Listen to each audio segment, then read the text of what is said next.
আসসালামু আলাইকুম, সবাই স্বাগতম।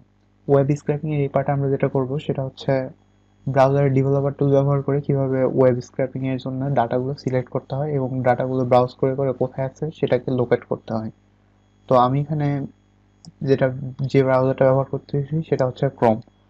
আপনারা চাইলে মোজিলা ফায়ারফক্স বা অন্যান্য কোনো ব্রাউজার ব্যবহার করতে পারেন, তবে মডার্ন ব্রাউজারগুলো অবশ্যই এই কাজের জন্য ভালো।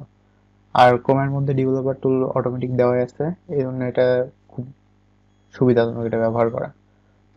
আমি যদি চাই যে এই মুভিটা আমার এই নেমটা দরকার, তো আমি এটাকে যদি ইন্সপেক্ট করতে চাই, তো আমি মাউসের রাইট বাটনে ক্লিক করে ইন্সপেক্টে ক্লিক করব, অথবা কন্ট্রোল শিফট আই চাপলে ক্রোমের ডেভেলপার টুল অন হয়ে যাবে। তো আমি দেখতে পাচ্ছি এটা টিডির মধ্যে আছে।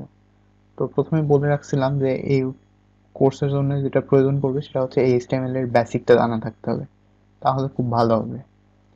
তো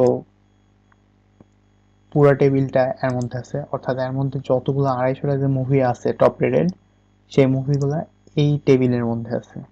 অ্যান্ড দেন যেটা আছে টেবিল হেড, এটা আমাদের দরকার পড়বে না, আমাদের দরকার পড়বে টেবিল বডি।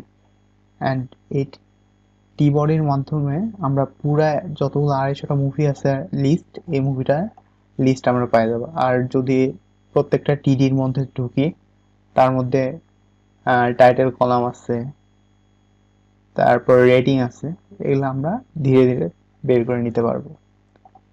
তো এভাবেই ওয়েব স্ক্র্যাপিং এর জন্য ডাটাগুলো সিলেক্ট করতে হয়, কোন ট্যাগের মধ্যে আছে সেটা দেখতে হয়, কোন ক্লাসে আছে সেইটা দেখতে হয়, অথবা ইউনিক কোনো ফিচার খুঁজে বের করতে হয় যাতে পুরো সোর্স কোড থেকে সেই অংশটাকে ফাইন্ড করা যায়।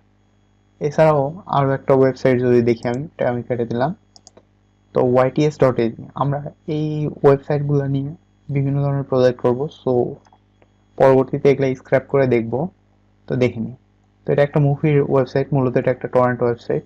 তো আমি যদি এই মুভির উপর ক্লিক করে রাইট ক্লিক করে ইন্সপেক্টে ক্লিক করি, তাহলে দেখতে পাবো এই মুভির যে নামটা আছে বা ভিউ ডিটেল যে বাটনটার উপরে আমি ক্লিক করছিলাম, তো ওই বাটনটা কোথায় আছে সেটা দেখায় দিচ্ছে। তো আমি যদি ধীরে ধীরে উপরে যাই, এটা একটা হায়ারার্কিক্যাল যেহেতু একটা ভিউ, তো আমি যদি ধীরে ধীরে উপরে যাই দেখতে পাবো ফিগার, অর্থাৎ পুরো এর মধ্যে ইমেজটা আছে, দেন উপরে ইউআরএলটা আছে, যার উপর ক্লিক করে আমি মুভি ডিটেইলের মধ্যে যাইতে পারবো। ভিউ ডিটেইল যেটা, তার উপরে যেটা আছে সেটা হচ্ছে পুরো মুভির কন্টেইনার। তো আর যতগুলো মুভি আছে সবগুলা এই ক্লাস রো এর মধ্যে আছে।